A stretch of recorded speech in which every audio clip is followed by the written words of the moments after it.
Okay, for the function f of x equals x squared, we're asked to evaluate f prime of x dx for dx equal 1 and x equals 2.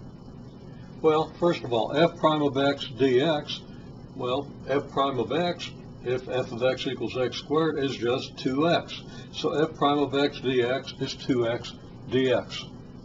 Now, if we let dx equal 0.1 and x equals 2, we get f prime of 2 multiplied by 0.1. And f prime of 2, well, that's just going to be 2x, so we get 2 times 2 multiplied by dx, which is 0.1, which is 0.4. Okay? Well, we're asked to do this for several different functions, always evaluating f prime of x dx for x equals 2 and dx equals 0.1. If f of x equals 1 over x, then f prime of x dx is what? Well, we just have to calculate f prime of x. If f of x is 1 over x, then f prime of x is negative 1 over x squared. A derivative that you should be very familiar with now, and if you aren't, you really need to do further review of the process of taking basic derivatives.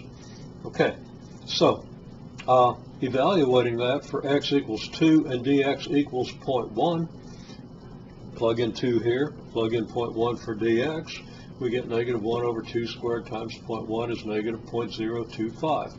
Now people had good, people were pretty successful in doing this in class, so this is something that I think everybody is in pretty good shape with.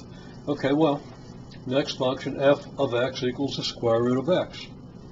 Then f prime of x dx equals what? Well, the derivative of the square root of x is 1 over 2 square root of x. And that's going to be times our dx. Now, you might have calculated that. This is x to the 1/2, so you get 1/2 x to the negative 1/2.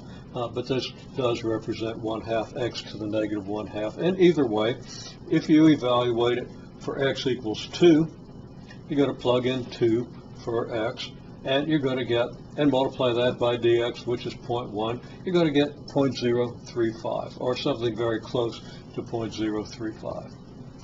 Okay? And then finally, f of x equals x squared minus 2x plus 3. F prime of x is 2x minus 2. That's very straightforward. So that f prime of x dx is 2x minus 2 times dx.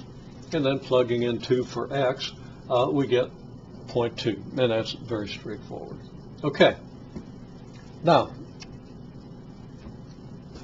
the next thing we're asked to do is calculate the actual change in the value of f of x from x equals 2 to x equals 2.1.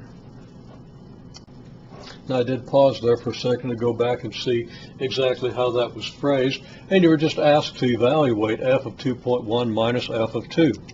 You should know that f of 2.1 minus f of 2 is the change in the value of the function from x equals 2 to x equals 2.1. But that wasn't asked in the phrasing of the problem. The phrasing of the problem just said find f of 2.1 minus f of 2, so that's the way we're going to look at it for now. If f of x equals x squared, then f of 2.1 is what? 2.1 squared. And f of 2 is 2 squared. So that the difference is 2.1 squared minus 2 squared, and that's 4.41 minus 2, or 0.41. Now, for the function f of x equals 1 over x, we do the same calculation. F of 2.1 is 1 over 2.1. F of 2 is 1 over 2.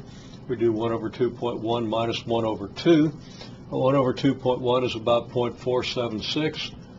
And we do a little bit of round off, but we make sure we have enough, at least 3 significant figures in this case.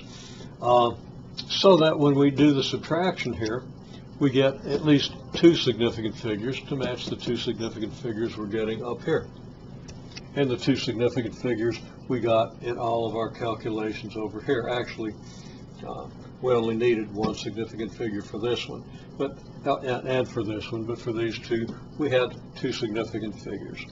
So we decide where to round off 1 over 2.1 by the number of significant figures we have to compare with what we're going to compare it with. Of course, you're not told at this point what you're going to compare it with, and if you're not, then you really want to use plenty of significant figures. You might have wanted to go 3 or 4 significant figures in this answer, which means you would have needed 5 significant figures here, since we get a 0 here, and that's not significant. Okay, well, same calculation for f of x equals square root of x. The square root of 2.1 is just about 1.450. I lucked out and managed to estimate that correctly. And the square root of 2, everybody should know, is 1.414, 4 significant figures. And subtracting those, we get a negative 0.036. And then for the last function, the evaluation is very straightforward, and we get 0.21. Now, the big idea here is that, well, I'm going to leave the big idea. We'll come to the big idea in the next video, because this one's getting long enough. I just want to observe right now that this number that we got for the x squared function is very close to this number, 0.41 versus 0.4, just about a 2% difference in those two numbers. Here, negative 0.024, negative 0.025, just a difference of 1 out of 25, basically a 4% difference. Okay, negative 0.036 compared to negative 0.035, that's about a 3% difference. And 0.21 against a 0.2, that's 1 part in 20, or about a 5% difference. So all these results here are very close to these results. And why should that be? Well, it's related to this picture, and we kind of repeat the picture down here, and we'll go on and explain why that is.